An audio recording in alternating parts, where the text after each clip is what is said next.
Everyone, welcome to my YouTube channel the soulful diary. आज के video में हम बात करेंगे सीमस हेनी और उनकी पोम द रेलवे चिल्ड्रन के बारे में। पोम को डिस्कस करने से पहले चलिए पोएट के बारे में डिस्कस कर लेते हैं। Heaney was born on April 13, 1939 in Castle Dawson, County Northern Ireland. He earned a teacher's certificate in English at St. Joseph's College in Belfast and in 1963 took a position as a lecturer in English at that school. While at St. Joseph's, he began to write, joining a poetry workshop with Derek Mahon, Michael Longley, and other under the guidance of Philip Hobsbawm. In 1965, he married Mary Devlin, and the following year he published Death of a Naturalist, Oxford University Press, 1966. He produced numerous collections of poetry, including Human Chain, Farrar, Straws, and Garrick's 2010, District and Circle, Farrar, Straws, and Garrick's 2006, Open Ground, Farrar, Stars, and Garrick's 1990, which was named the New York Times Notable Book of the Year. The Spirit Level, Selected Poems 1966-87, and Sweeney Astray. He also wrote several volumes of criticism, including The Redress of Poetry, and of translation, including Beowulf, which won the Whitbread Book of the Year award. On June 12 of 2012, Heaney was awarded the Lifetime Recognition Award for the Griffin Trust for Excellence in Poetry. He was also a foreign member of the American Academy of Arts and Letters and held the chair of Professor Poetry at Oxford from 1989 to 1994. In 1995, he received the Nobel Prize in Literature. Heaney was a resident of Dublin from 1976 to 2013. Beginning in 1981, he also spent part of each year teaching at Harvard University, where in 1984 was elected the Bolston Professor of Rhetoric and Oratory. Seamus Heaney passed away in Dublin, Ireland on August 30, 2013 when he was just 74 years old. चलिए pome को in depth discuss करने से पहले जान लेते हैं उसके कुछ की features.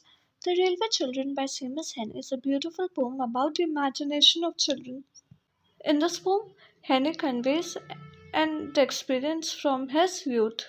The poem is fairly short, stretching to only 13 lines. It describes through one specific example how expensive the speaker's imagination was when he was a child. He had a very different type of knowledge when he was young. This is something that is lost as he is aged, the railway children suggests. Speaker is looking on his youth and describing how and those around him, perhaps his siblings or friends, imagined the world. They believed that words and or telegraph messages traveled along telephone lines and raindrops. These drops of rain come to represent the depth of imagination that a young person and not an adult is capable of. This is something that the speaker knows is lost as his age. The poem concludes with a reference to a New Testament story about passing through the eye of a needle. Stanza 1 and 2. When we climbed the slopes of the cutting, we were eye level with the white cups of the telegraph poles and the sizzling wires. Like lovely free hand, they curved for miles, east and miles west beyond us, sagging under their burden of swallows. In the poem's first stanza, the speaker describes climbing the slopes of the fir cutting. That is a passage that's been excavated for a railroad. They climbed to the top until they were eye to eye with the white cups of the telegraph poles. This is the cables that are strung above the railroad. The young people climb up high and above the normal boundaries of their day to day life. This provides them with a unique vantage point of the railway. They are so close to the telephone while they add that they can hear the wires sizzling. This unusual sound is evocative of how their environment changed as they climbed up the slope. The speaker describes the curving wires are cursive that flowed like lovely freehand for miles. It was strung out in two directions, east and west, and sagged with the burden of swallows. This is incredibly poetic and beautiful image depicts endless telephone wires like a symbol of the young people's potential, strung out and covered with swallows. It is a real world example of adulthood and how a very mundane image may be elevated in a child's mind to fantastic proportions. The telephone wires also represent what the children understand or lack thereof. The wires carry information, and young people have a great deal of learning to do as they age. Answer 3. We were small and thought we knew nothing. Worth knowing. We thought words traveled the wires. Speaker considers what it was like to be a child, indicating that the speaker is looking back on their youth, not directly narrating a scene they are observing. At the time, the young children felt similarly about their understanding of the world. They felt that they were too young to truly understand everything that is out there. Adulthood and all of its very experiences being represented by the telephone wires. The poem presents something very different. The children have something unique to their age, powerful imagination. At the time, the children thought that words or telegraphs traveled on the wires, shiny pouches of raindrops. This child's view of the world was meant to stimulate the reader's own imagination and connect vaguely other children see the world with the reality. Stanza 4. Each one seated full with the light of the sky, the gleam of the lines and ourselves, so infinitesimally scaled. Each raindrop, the young children thought, was filled with the light of the sky.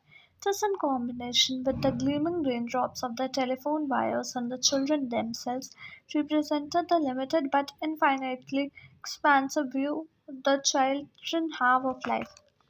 The speaker is looking back on his youth and is capable of remembering what he used to believe about the world. But today he has the view of an adult. Although he is technically more knowledgeable, he lacks the knowledge and imagination that used to flourish when he was a child. Stanza 5. We can stream through the eye of a needle. The final stanza of the poem conveys a lesson that the children likely learned in church. That is, if they were good and followed God's path, they would be able to pass through the eye of a needle and enter the kingdom of heaven. It seems that Henry is implying that the young people in this poem truly believed that their education and size was possible and that one day they would be as small as the raindrops of the telephone wires. He ends the poem with this line to leave readers with an idea of the power of their imagination. They saw the world so differently that they truly believed that this was possible. Poetic devices repetition can be seen when a poet repeats any literary element. For instance, the poet uses collection pronouns like we and our, suggesting that he was not the only one who saw the world this way. The speaker is talking about all children, not just those around him in his youth. Alliteration occurs when the poet repeats the same consonant sound at the beginning of multiple words. For example, climbed and cutting in line 1 of the first stanza and the W sound in worth knowing. We thought words travel the wire. Imagery is seen when the poet uses a particularly effective description that triggers reader senses. For example, we thought words traveled the wires and the shiny pouches of raindrops. Kazura, a pause in the middle of a line of verse. This usually occurs through the poet's use of punctuation. For example, east and miles west beyond us. Sad. Themes. The main themes of this poem are childhood innocence and imagination. The speaker is looking back on their youth and how, as a child, they and their companions, perhaps brothers and or sisters, believed that words, meaning, telegraph messages were carried in raindrop along telephone wires. The youthful imagination that he had then no longer exists. And while he knew less practical facts than he knows now as an adult, he is missing something of who he was a child. Thank you. I hope आज की video आपको पसंद आई। कैसी लगी हमें comment करके बताएं, और अगर वीडियो अच्छी लगी तो like share and subscribe to my channel. और हमें ये भी कमेंट करके बताएं कि आप आने वाले वीडियोस किस टॉपिक पर देखना चाहते हैं। मिलते हैं कल एक और इन्फॉर्मेटिव वीडियो के साथ शाम 4 बजे। Thank you.